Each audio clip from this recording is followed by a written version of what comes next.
Good morning, dear students. We are starting our lecture on biochemistry, and today's topic is anabolism of lipids.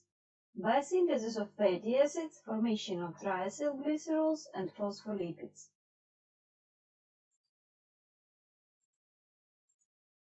We already know that the greatest part of mass of triglycerides and phospholipids is represented by acyls of fatty acids. In our text, triacylglycerides, we have 3 residues of fatty acids. In phospholipids, 2 residues of fatty acids present. So the anabolism of lipids is not a process of beta oxidation. And at first, before starting to study of this process, we need to compare the most important particularities of fatty acid synthesis with the fatty acid oxidation, with beta oxidation that we discussed last lecture. At first, localization of the processes is different. Beta oxidation, and we discussed this, is localized in mitochondrial matrix. Fatty acid synthesis is localized in cytosol. Hormone regulation is different, of course, because state at which synthesis of lipids is possible and degradation of lipids is possible are different. More possible to be activated for beta oxidation is by glucagon and adrenaline and low blood glucose level, where glucose is not fuel. We are starting to mobilize our triacylglycerides from the depot and start to oxidize fatty acids. And insulin is the hormone that activates fatty acid synthesis, because insulin is the hormone host. When we are eating and glucose level exists in our blood, insulin is synthesized and stimulates utilization of this glucose. In excess of this glucose will be source for fat synthesis. Activators will be different. For the beta oxidation, we need the special coenzyme A to activate the fatty acid, and fatty acid must be combined with acyl carrier protein. We will discuss this later. Initial substrate for beta oxidation is fatty acid. More correctly to say that initial substrate is fatty acyl coenzyme A, because coenzyme A is necessary for activation of fatty acid. And for the fatty acid synthesis, we need both acetyl-CoA and malonyl-CoA. It's a big mistake to say that fatty acids are synthesized only from acetyl-CoA. Without formation of malonyl-CoA, no possibilities to synthesize fatty acids. Put attention to this point. Coenzymes.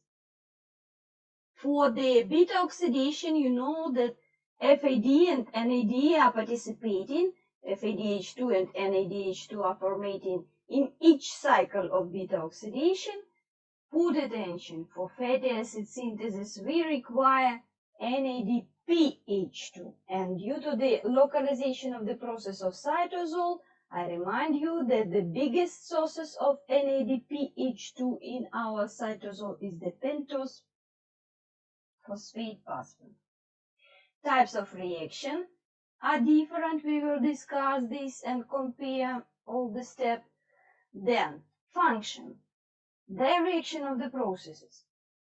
Fatty acid oxidation directed to the cleavage of acyl group to carbon, acetyl-CoA, from the fatty acid on the each cycle, and 2 carbon acyl group will be incorporated into the structure of fatty acid during the synthesis. So it's absolutely differently directed processes, growth of fatty acids or degradation, cleavage of fatty acids.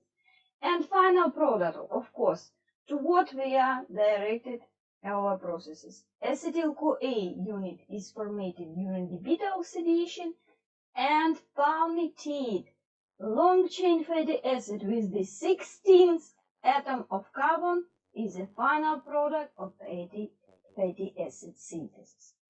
But as we said, the initial substrate for the fatty acid synthesis, these are acetyl-CoA and malonyl-CoA. As we know, localization of fatty acids now cytosol, but acetyl-CoA is formed inside of mitochondria. The sources for acetyl-CoA can be glucose, of course, and also different amino acids. Not only ketogenic amino acids, also glucogenic amino acids during the catabolism can give acetyl-CoA. So the problem how to transport acetyl-CoA from the matrix of mitochondria back to cytosol for the synthesis of fatty acids. It's our first step, and we are looking for the fatty acid synthesis first step. Transport of acetyl-CoA from mitochondria into the cytoplasm. Transport is performed in a view of citrate. We know this reaction. Condensation of acetyl-CoA with oxaloacetate. If you remember, this is the first reaction of citric acid cycle. But if citrate is not used further for oxidation in TCA, it can be translocated to the cytosol and be sources for further synthesis of fatty acids. Look, condensation is catalyzed by known for us citrate synthase. Then, special translocase transports citrate through the mitochondrial membrane to the cytosol. Lyase, citrate lyase, catalyzes the opposite reaction, decondensation, cleavage of citrate to acetyl-CoA and oxaloacetate. ATP, of course, used for this. And then oxaloacetate must return to the mitochondria, but it is impossible. If you remember the malate aspartate shuttle mechanism, oxaloacetate also is a molecule for which it is prohibited to be transported through the mitochondrial membrane. So oxaloacetate, with the help of malate dehydrogenase, can be converted to malate, and malate easy will come through the membrane back to mitochondrial matrix to be able to be dehydrogenated. It's also one of the reactions of the citric acid cycle, and then again regenerate oxaloacetate for the transport of new acetyl-CoA to the cytosol. From this scheme, you must understand two things. Acetyl-CoA must be in excess to be transported to the cytosol back for the synthesis of fatty acids. So it must not be oxidized in citric acid cycle. Citrate must be oxidized in citric acid cycle. If it will not be done, citrate can be transported to the cytosol for the synthesis of fatty acids. So, if both substrates are not used in TCA, synthesis of fatty acids will be activated. If you remember, block of TCA is possible in several situations, and the most important from them is inhibition of the citrate synthase and further isocitrate dehydrogenase, inhibition of citric acid cycle by the excess of ATP, well-fed state, or by the absence of oxaloacetate in case of diabetes mellitus. But in this case, synthesis of fatty acids is also not possible because insulin plays great role in the stimulation of further stages of fatty acid synthesis.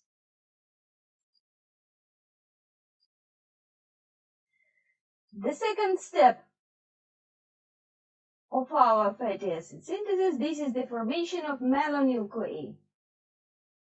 Malonyl-CoA, it's a 1 carbon longer residue of acid attached to the coenzyme A.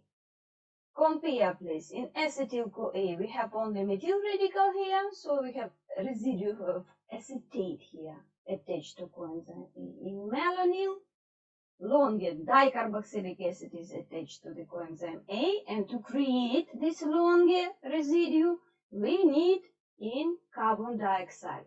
So carbon dioxide or anion of bicarbonate we will use for this synthetic reaction. ATP of course is necessary, and enzyme which is named acetyl-CoA carboxylase. Look, this enzyme requires biotin for the action, and as a result carbon dioxide is incorporated into the structure of melanin. Write please that this enzyme is main regulatory for the synthesis of fatty acids, and activators of this process are citrate itself, which will not only bring acetyl-CoA from the mitochondria, but also stimulate the enzyme for the synthesis of melanin. And insulin, that I told you, insulin, that is necessary for the induction of this enzyme synthesis and also the phosphorylated state of this enzyme, which will supply activity. Inhibitors are palmitoyl coenzyme A and hormones adrenaline and glucagon by the mechanisms that are indicated, enzyme phosphorylation. So carboxylation of acetyl-CoA is catalyzed by acetyl-CoA carboxylase, and we have two mechanisms of regulation of acetyl carboxylase. The first one is the polymerization of the subunits. These enzymes exist in the cell in the depolymerizated state, and especially presence of citrate and absence of long-chain fatty acids, low energetic state, will stimulate high energetic state, will stimulate polymerization and formation of active polymer of acetyl-CoA carboxylase necessary for the conversion of acetyl-CoA to melanin-CoA. The second mechanism is the phosphorylation dephosphorylation, already known for us mechanism from the regulation of glycogen synthesis and degradation. Please put the attention that acetyl carboxylase is active in dephosphorylated state, and you know that activation of protein phosphatases is under response of insulin responsibility. Phosphorylation more under the glucagon and adrenaline, but protein kinase after phosphorylation of acetyl coenzyme A carboxylase, this phosphate group makes it inactive. So let's summarize the knowledge about regulation of acetyl-CoA carboxylase. Two mechanisms are necessary. At presence of citrate as a carrier of acetate of the substance, and also if it is in excess, it is activator of carboxylase by allosteric mechanism and polymerization depolymerization mechanism. The second mechanism is a phosphorylation dephosphorylation under the control of insulin, which answer for the dephosphorylated and active state of carboxylase, and glucagon adrenaline, which will stimulate phosphorylation of carboxylase and keep it in inactive state. So by the ratio of hormones in our body, we can regulate processes of synthesis of fatty acids and degradation of them, because both of processes are not necessary at the same time. Please it is necessary to mention that this enzyme needs biotin, like other carboxylases. For example, pyruvate carboxylase, which is a regulative enzyme for gluconeogenesis, and propionyl coenzyme A carboxylase, which is necessary to incorporate propionyl coenzyme A into the citric acid cycle through the succinyl coenzyme A. We talked about this reaction next previous lecture. So I hope that you will remember that reactions of carboxylation, elongation, require biotin.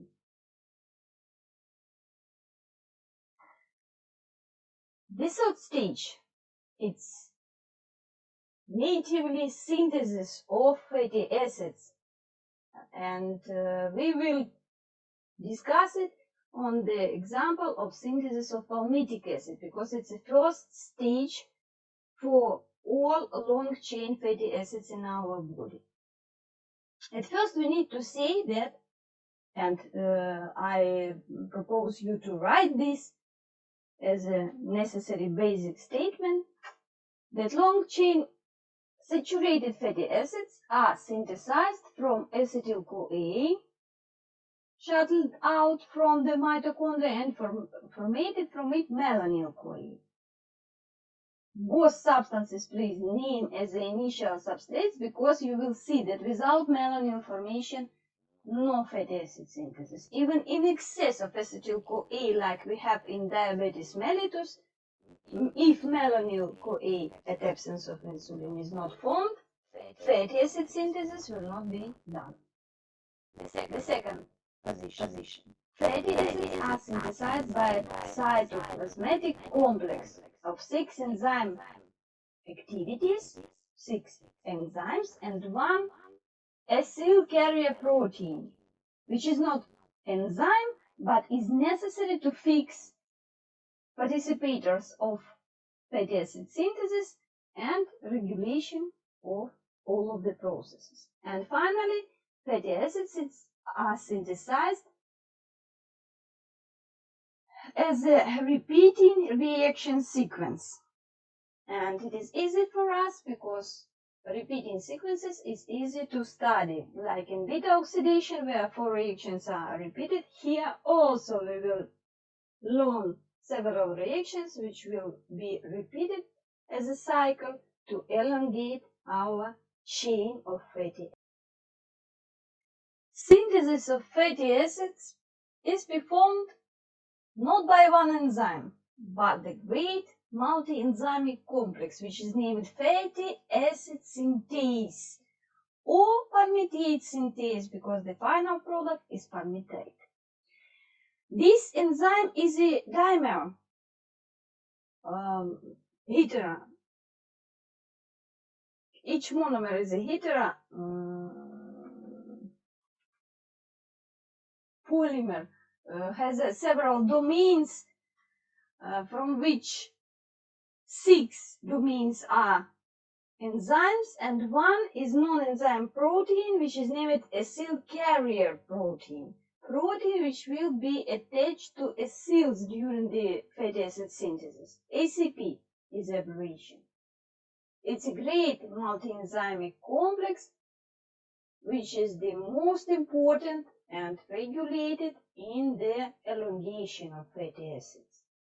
Put attention please that this complex has 2 free SH groups. Each monomer has such 2 SH groups. One is the part of ACP, it's a residue of cysteine of ACP. And second one is a tier group of phosphopentatonic acid, which is the part and coenzyme of one of the 6 enzymes in our multi-enzymic complex that we can name fatty acid synthase or palmitate synthase. Both names will be correct.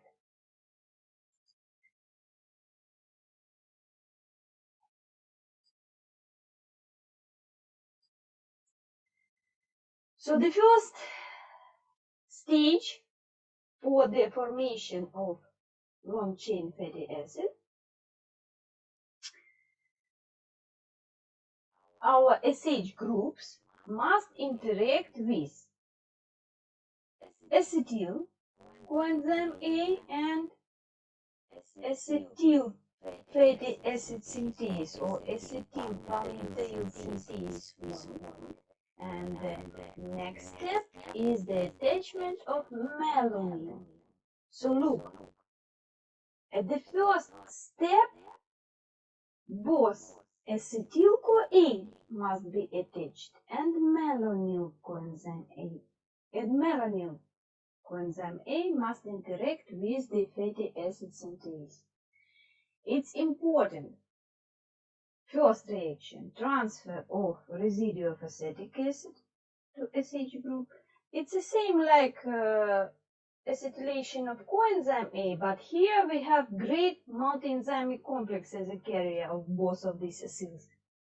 Acetyl coenzyme A and melanin coenzyme A.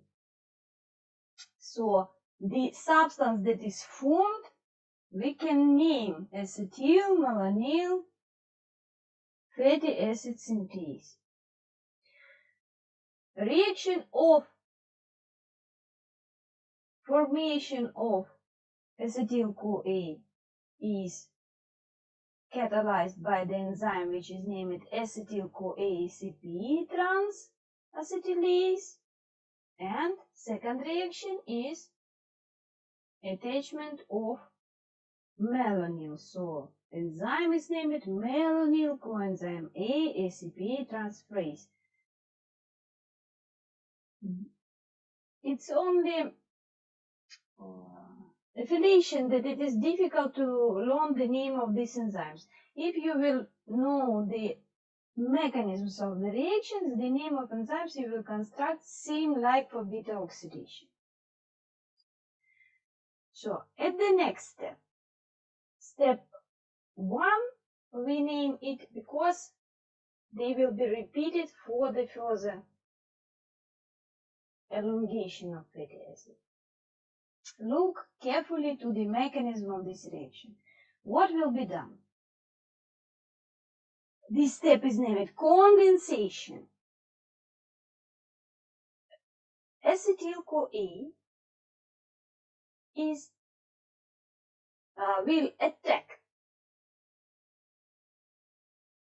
will be attacked by melanyl CoA.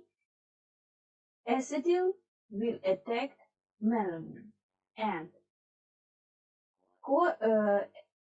carbon dioxide that was incorporated to the melanyl group will be cut away. Our acetyl-CoA will jump from its position, from the first tier group to the second one. Condensation will be done, bond will be formed. Carbon dioxide, it is illuminated with the green color, look, will go away. So the fate of the attached to the acetyl-CoA carbon dioxide during the carboxylation reaction is to be eliminated. Put attention, we have a test about this. And acetyl group will go to the tail of a newly formated chain from 1, 2, 3, 4 carbon units. It is not residue of saturated fatty acids still, because keto group is present at beta position, but anyway, here we have a residue of keto acid. This reaction is catalyzed by beta-keto-acyl ACP synthase. All the time we need to mention ACP because this substance is now attached to acyl carrier protein. But the mechanism is similar. Look once more. Carbon dioxide is eliminated. Our acetyl residue, 2 carbons are jumping into the tail of melanyl group, which is now only residue of 2 carbon units. The substance which is now combined with ACP, is named acetoacetyl ACP. Acetoacetyl ACP. Palmitate synthase or fatty acid synthase. Next step without any jumping, only reduction or hydrogenation of the obtained acyl will be done. NADPH2 will bring us 2 hydrogen atoms, 2 electrons and 2 protons, to hydrogenate this keto group and convert it from keto group to hydroxy group. Do you remember that in beta oxidation we had a step of dehydrogenation, first dehydrogenation, where these 2 atoms were taken and keto group was formed. Keto group, to obtain keto group, it was our task in beta oxidation. Here we are fighting against of this keto group by the hydrogenation, by reduction reaction and attachment of 2 hydrogens here where keto group was present. Please write that after reduction, beta keto acyl reductase produce beta hydroxyacyl ACP, and here we can name exactly this hydroxyacyl because 4 atoms of carbon, it's of course the butyric acid of butyrate, and the name can be completely formatted by us as a beta hydroxybutyryl ACP. This reaction is catalyzed by beta keto acyl ACP reductase. Reaction is reductation, so reductase, it's the opposite direction for dehydrogenation, so part of dehydrogenases, we are naming simply reductase to show the direction of the process. And electron donor here is NADPH2. Also put attention for this. For each reaction of reduction here, we are using NADPH2. Next step. If in beta oxidation we had hydration, attachment of water, here we will take water. And again, we are working near second and third atom, our alpha and beta atoms of fatty acids. 1 hydrogen we will take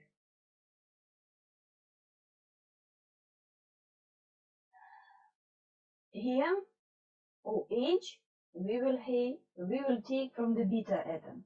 So our water will be taken away and double bond is formed.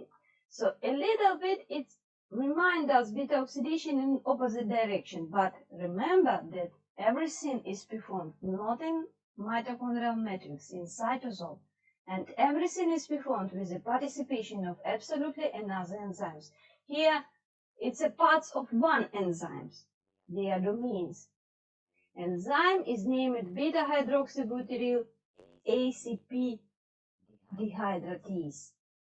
Dehydration or dehydratation we are doing, taking water and obtaining beta from beta hydroxybutyryl ACP we are obtaining butynoyl genoyl ACP.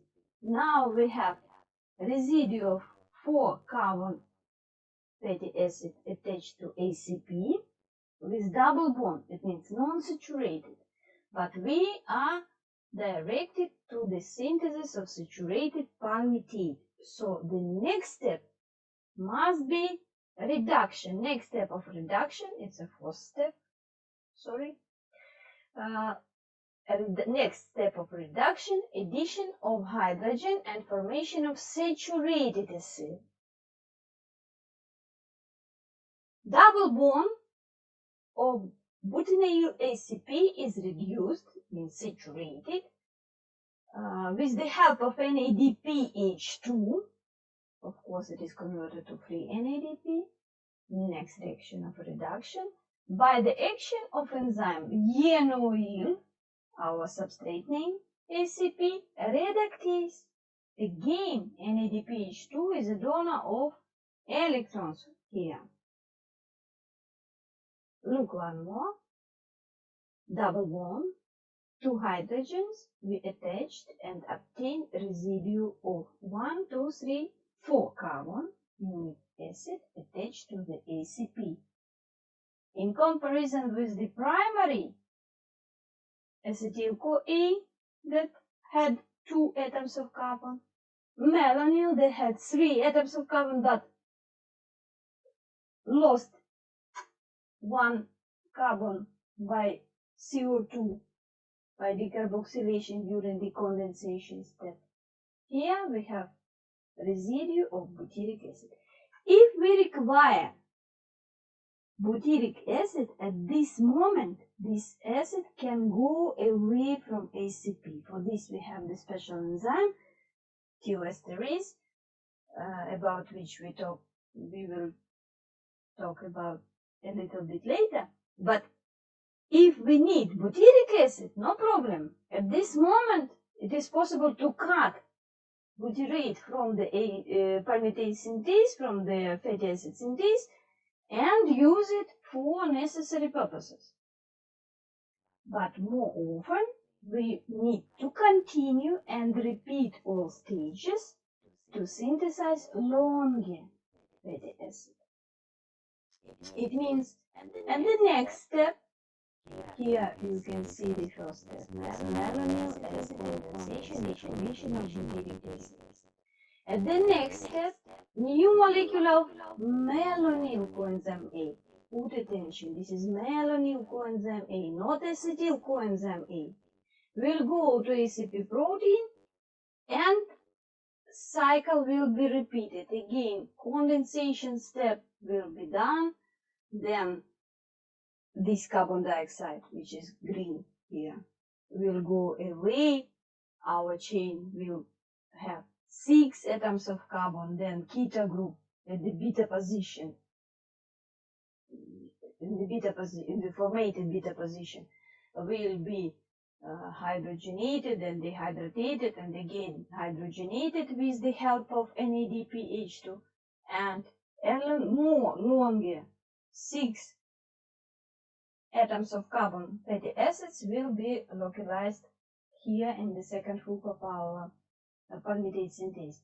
Next stage, again, malonyl coenzyme A will come, carbon dioxide will be eliminated during the condensation step. Each time we will eliminate this carbon dioxide that was attached to acetyl-CoA by carboxylase reaction. And new 2 carbon units will be incorporated into our long fatty acid chain.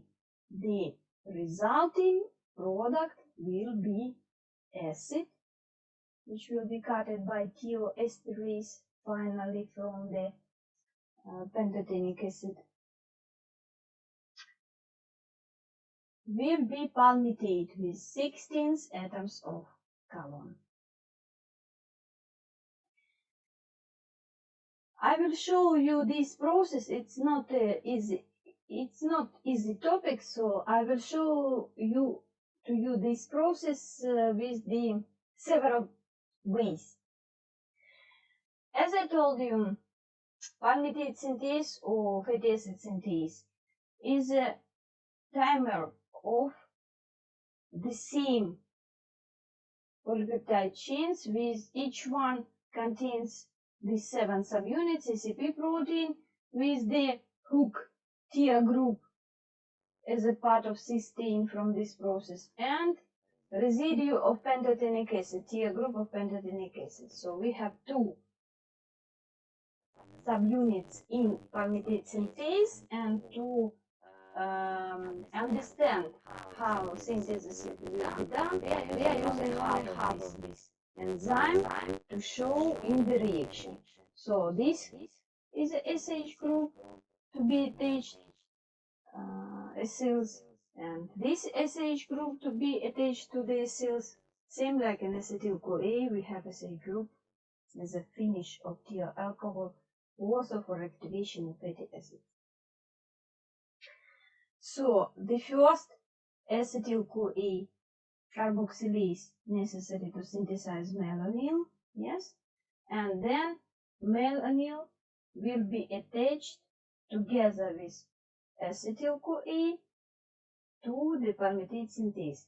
At first acetyl-CoA, then malonyl-CoA, and we will obtain acetyl-malonyl enzyme. Enzyme, it means you can name palmitate synthase or fatty acid synthase. Next step, our condensation with the jumping of 2 carbon units of acetyl coenzyme A into the tail of malonyl coenzyme A and decarboxylation. Carbon dioxide, the same with this carbon dioxide. So this carbon dioxide is necessary only as an adapter for the condensation of acetyl and malonyl during the fatty acid synthesis. Next step here will be already synthesized acyl, because at the finish of the first cycle we will obtain butyryl, and it must jump to this position to reveal this position for the malonyl. It's important. So the final step when butyryl is synthesized, if it will be not cut from the palmitate synthase, it will jump to the special part of this SCP part of the dimer of palmitate synthase to make free the place for new malonyl CoA, and new block which will be attached to palmitate synthase will be malonyl CoA.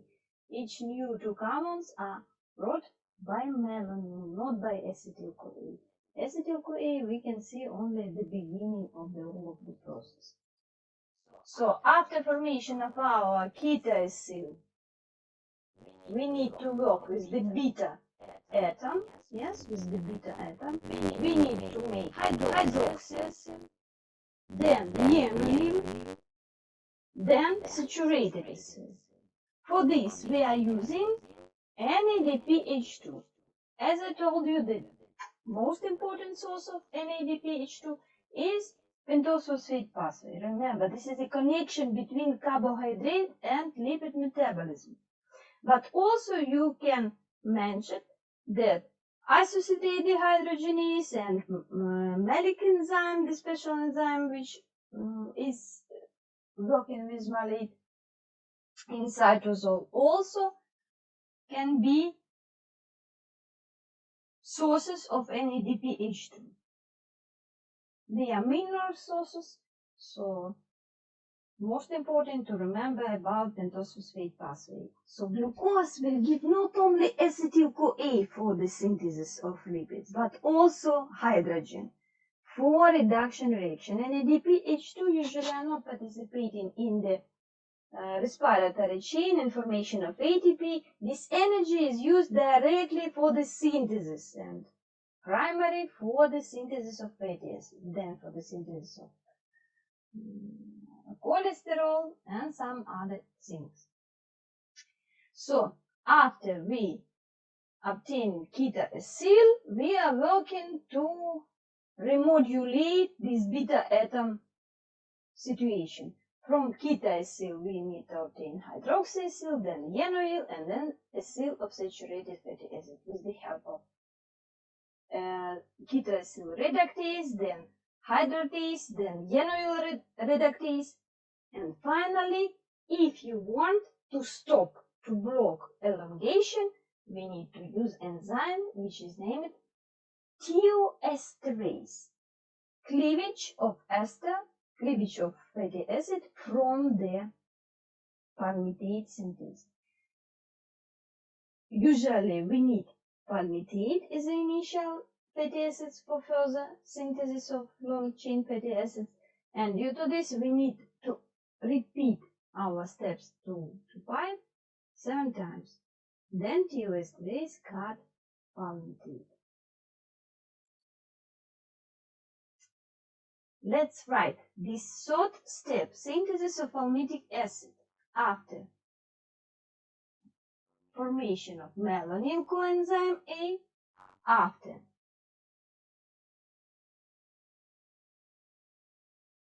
inclusion of first melanin A, we have repeated sequence of the reaction.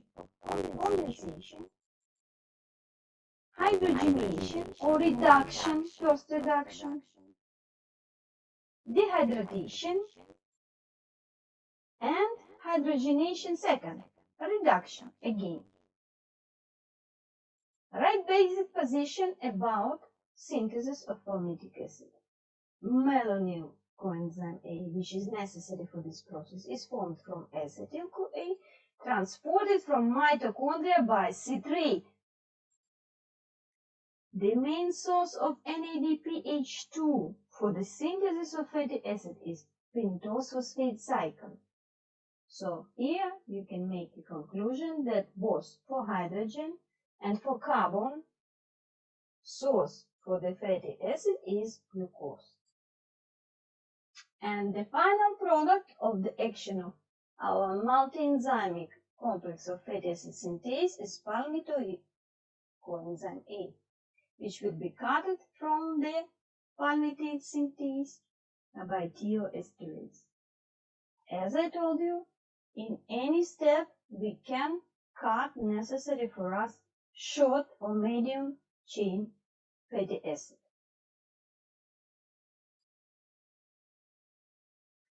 This scheme shows you how elongation will be done by 2 atoms of carbon, from butyryl to C6 to carbon 8 to carbon 10, 12, 14, and then finally to 16 to palmitate.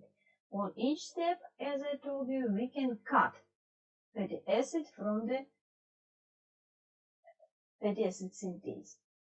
The source of energy in each step is NADPH2. We need 2 NADPH2 for 2 reactions of reduction. Yes, and here we are marking again that citrate and insulin are activators of this process, and long-chain fatty acids, final products, feedback inhibition, and also glucagon and epinephrine and increased quantity of AMP are inhibitors for this process. Why AMP is also inhibitor? Because AMP high concentration is a sign of low energy state in organism.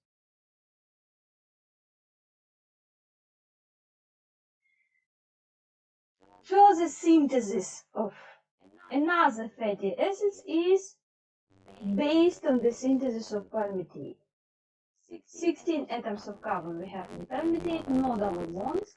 For the reaction of long fatty acids to attach more carbons, we need enzymes that are named elongases. To create double bonds, we need enzymes which are named desaturases for desaturation. So we are synthesizing saturated fatty acids and then desaturate them by the special enzymes. Also from the 16 atoms of carbon by action, direct action of desaturase, we can obtain palmitoleic non-saturated fatty acid with 1 double bond. And from the elongated oleate, other fatty acids which are desaturated or elongated. But in this process there are some problems, and please write this carefully. That further elongation and formation of double bonds in our fatty acids occur in endoplasmatic reticulum. With the participation of enzymes of microsomal oxidation, I will remind you that microsomes are absent in the living cells. It's a fraction of pieces of endoplasmatic reticulum that is possible to obtain after homogenization of the tissues and centrifugation of them. Normally in the living cells, enzymes of microsomal oxidation, which are necessary for modification of our substrates with the help of oxygen and for the detoxification of the foreign substances. Absolutely another order in comparison with respiratory chain enzymes. These enzymes of microsomal oxidation normally are localized in endoplasmic reticulum. Microsomes are not present in the living cells. But we are naming these enzymes of microsomal oxidation due to the obtaining of this fraction, microsomes fractions, after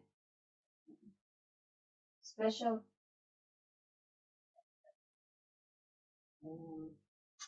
preparation of living cells. So these enzymes necessary for elongation and desaturation of our fatty acids to give us possibility to obtain different fatty acids to create our human fats. Because we are eating oils of plants, we are eating hard fats of animals, but we are synthesizing and storing and creating for us human fats with the special compositions of fatty acids, because our membranes must be melting at the special points. The consistency of our fats must be special, species specific. And due to this, we are trying to synthesize fatty acids with necessary for us lengths and with necessary for us degree of desaturation. Put attention, human desaturases not form double bonds in the omega-3 and omega-6 positions. If you remember, we are naming the last atoms of any fatty acid. Omega, it's the last letter in the Greek alphabetus. So position 1 to 3, it will be omega-3 or omega-6, like here. And unfortunately, part of these positions cannot be catalyzed by our desaturases, and we cannot create double bonds at omega-3 and omega-6 position.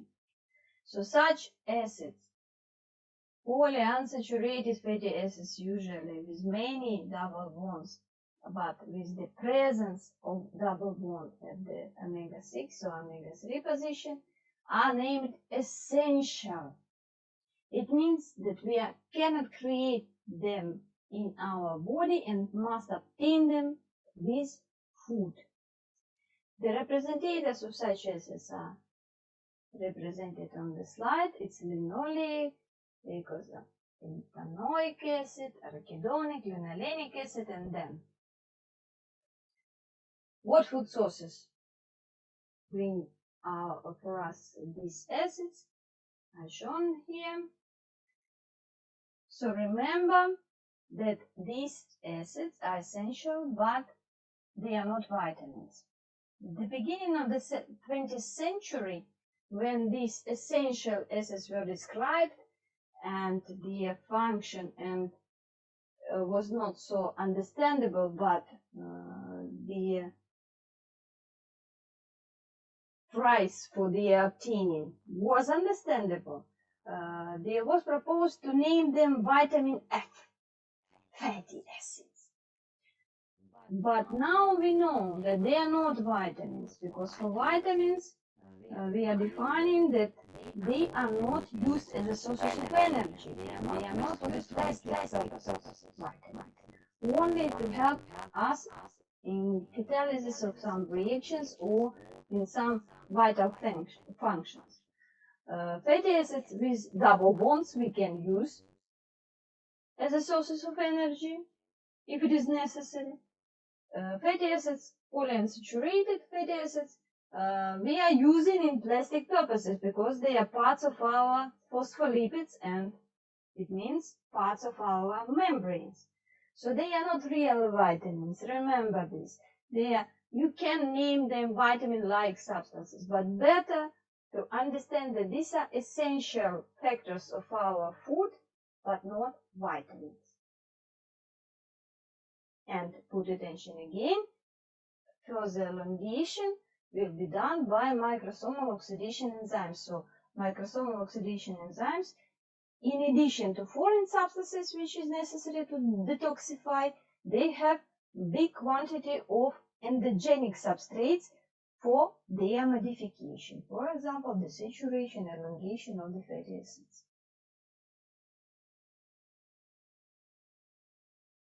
Let's now talk about triacylglycerides and phospholipids formation after synthesis of fatty acids.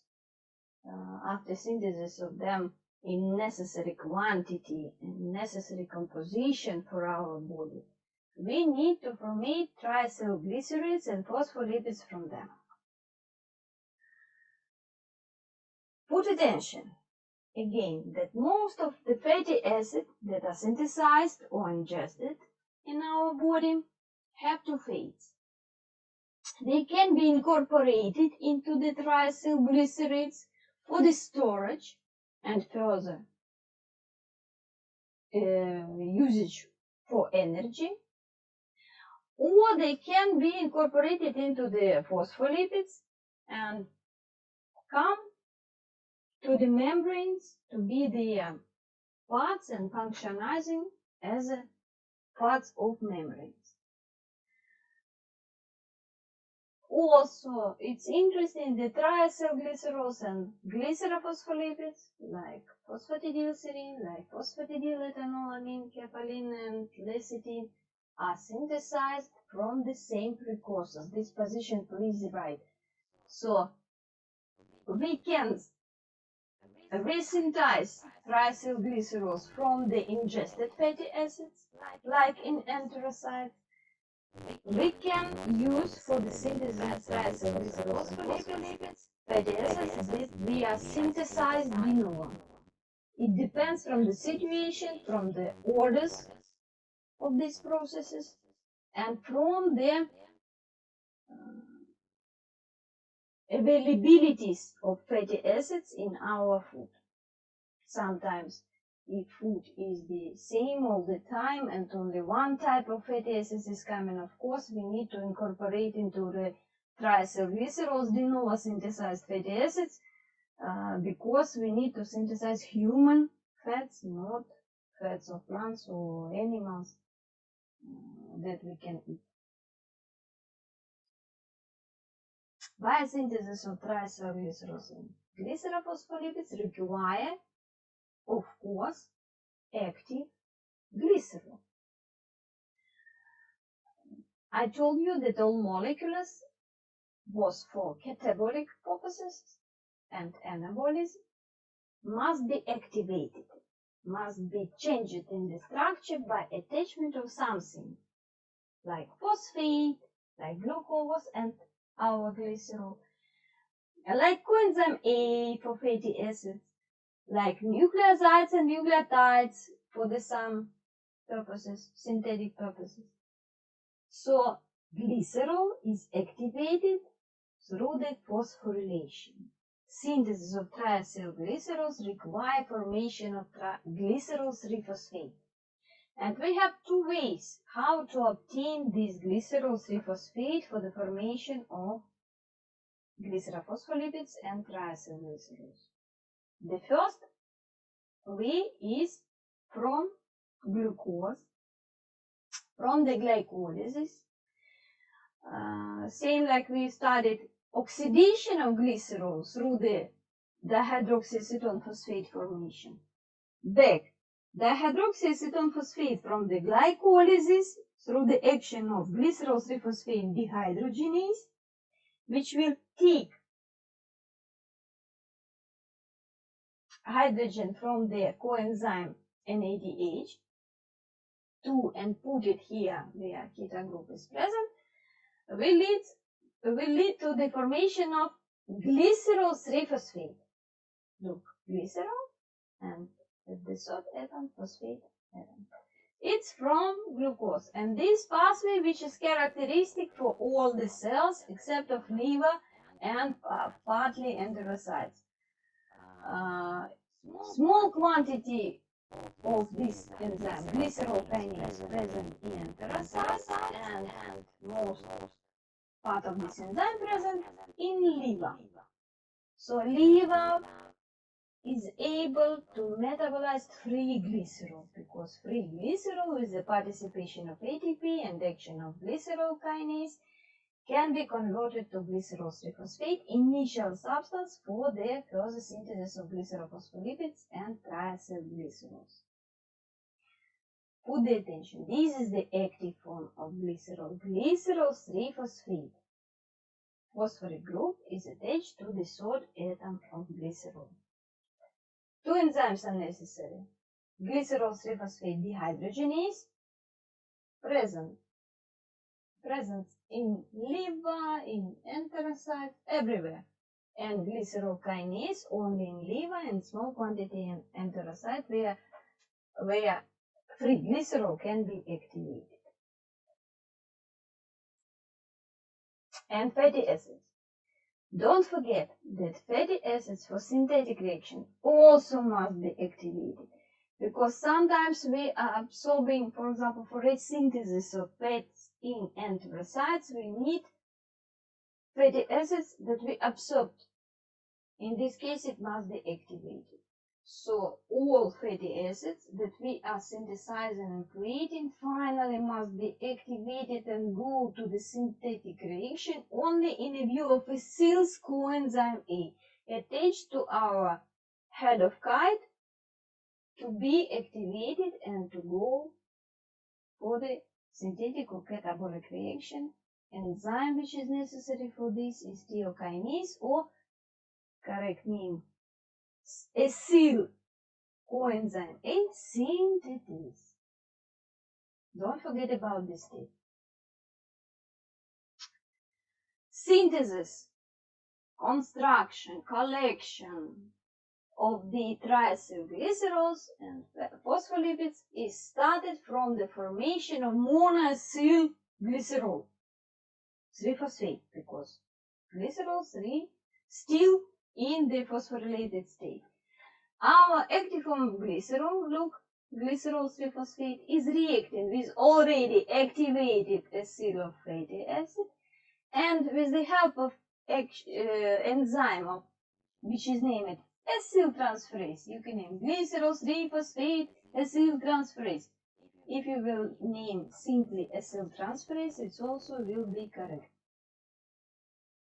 Free coenzyme A will swing away, and what will be obtained? Residue of fatty acids that we had as a acyl coenzyme A will be attached to the first position of our glycerol 3-phosphate. We are obtaining 1 monoacyl glycerol 3-phosphate.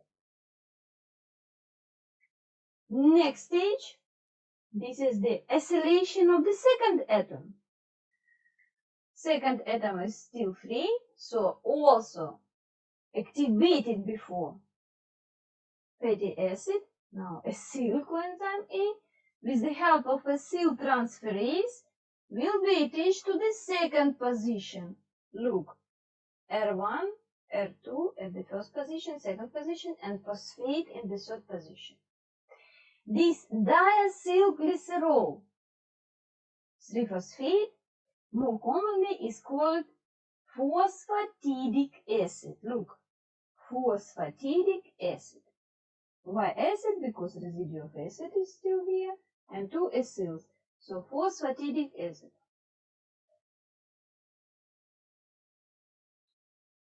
Put attention that phosphatidic acid is the same stage for the synthesis of triacylglycerols and phospholipids. Doesn't matter what you want to obtain, phospholipid or triacylglycerol.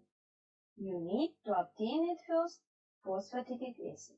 At first glycerol 3-phosphate, and then by the two reaction of acetyltransferase, diacylglycerol phosphate, or phosphatidic acid. Same phospholipids and triacylglycerols are synthesized through the phosphatidic acid.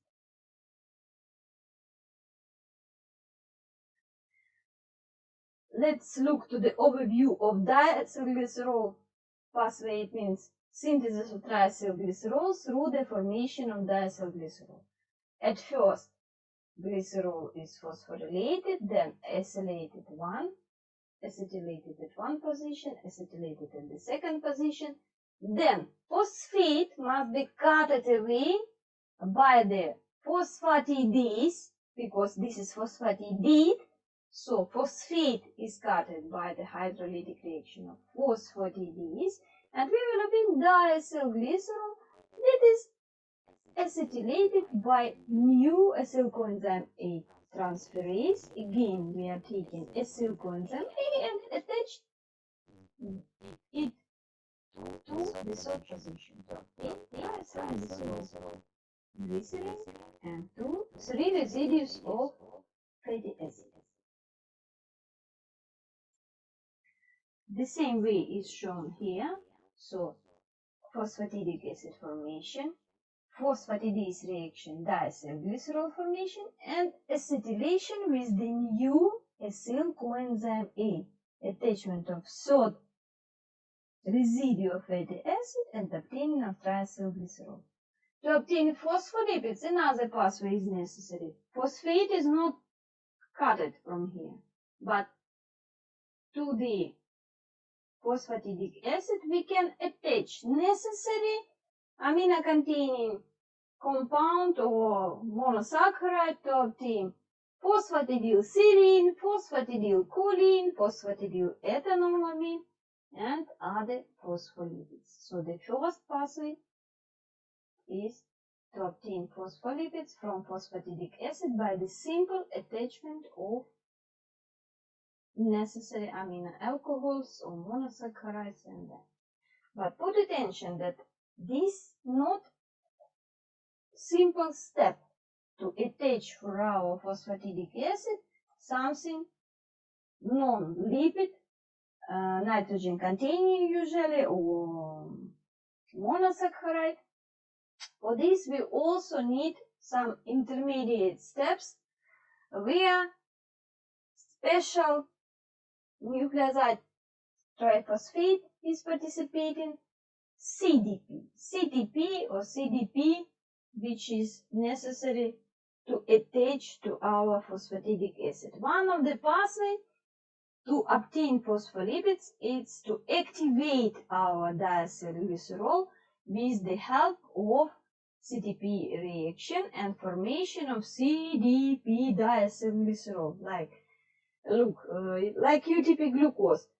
Here not uracil cytosine, you can see ribose and phosphate. And now CDP diacylglycerol is formed, it is active, and it can interact with other phosphatidylglycerol, for example, and with cardiolipin formation, or for example with monosaccharide like derivative like inositol, and also CMPs will be free. Here our inositol will be incorporated. So if something will come to the activated already CDP diacylglycerol, our phospholipids can be formed. But also another path is possible. Look to this scheme. CDP can interact with necessary for us amino alcohols like ethanolamine, which is activated by phosphorylation and then interact with CDP, or with choline. There is an interconversion between ethanolamine and choline with participation of S-adenzylmethionine. Do you remember I told you already about methionine as a donor of methyl groups, and here also we have same situation. Choline can be synthesized from ethanolamine in our body with the participation of methionine, and again similar pathway. It can be activated by phosphorylation to obtain its first phosphocholine with participation of ATP, and then activated by interaction with CTP. And this active form, CDP choline or CDP ethanolamine, can interact with diacylglycerol. In this case, we need formation of diacylglycerol free from phosphate, and the special enzymes transferase, diacylglycerol transferase, will create for us phospholipids. Both pathways are possible in our body.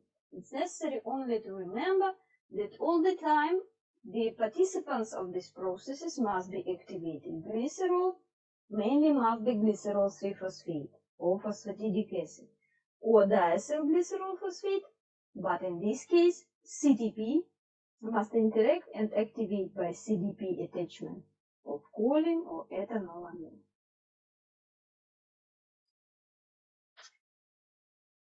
Finally, let's look to the interaction of lipolysis and lipogenesis. About what processes we already talked during our lecture. With the green lines you can see the lipolysis pathways, and with the red line lipogenetic. Lipogenetic is free to check. From glucose we can obtain great quantity of phosphoglyceric aldehyde, which can be converted to glycerol and together with fatty acids constructed from acetyl-CoA through the malonyl-CoA, don't forget malonyl, to new triacylglycerides. As I told you, everything that can give acetyl-CoA, amino acids also can be sources for fats. Carbohydrates and amino acids can be sources for fatty acid synthesis. Glucose is a glycerol synthesis source, and new triacylglycerides can be formed from their carbons. So excess of glucose, excess of amino acids will lead to the formation of excessive fat. Lipolysis will be activated only from the stored triacylglycerides, mainly from the stored triacylglycerides, when carbohydrates will be non-available for oxidation. And stored triglycerides will give us both glycerol that can be incorporated into the glycolysis or gluconeogenesis. Only one part of fats can give us glucose. Look, acetyl-CoA cannot give. And fatty acids that are formed can be oxidized. The acetyl group will give acetyl-CoA that can be oxidized in citric acid cycle and gives us energy, or converted to ketone bodies, about which we will talk next lecture. How the balance between fatty acid catabolism and fatty acid synthesis will be maintained in our body. Of course, it depends from the availability of carbohydrates. At high blood level of glucose, in excess of glucose, excess of acetyl-CoA will be converted to synthesized fats.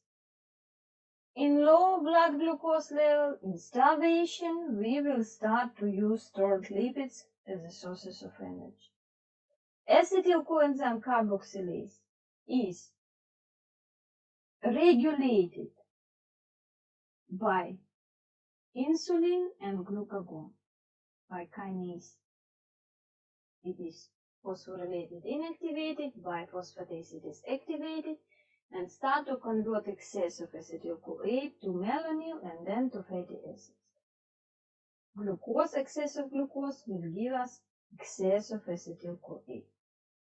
So in excess of glucose, insulin, which is also stimulator of acetyl carboxylase, will direct excess of acetyl-CoA to synthesis of fats. It's important to remember this.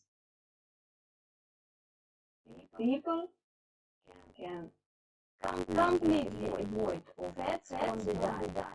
But it doesn't matter that fats will be not synthesized in their body, and obesity will not be formed. Be careful with this. More detailable, we will discuss regulation of lipid metabolism a little bit further. At this moment, thank you for your attention. Goodbye.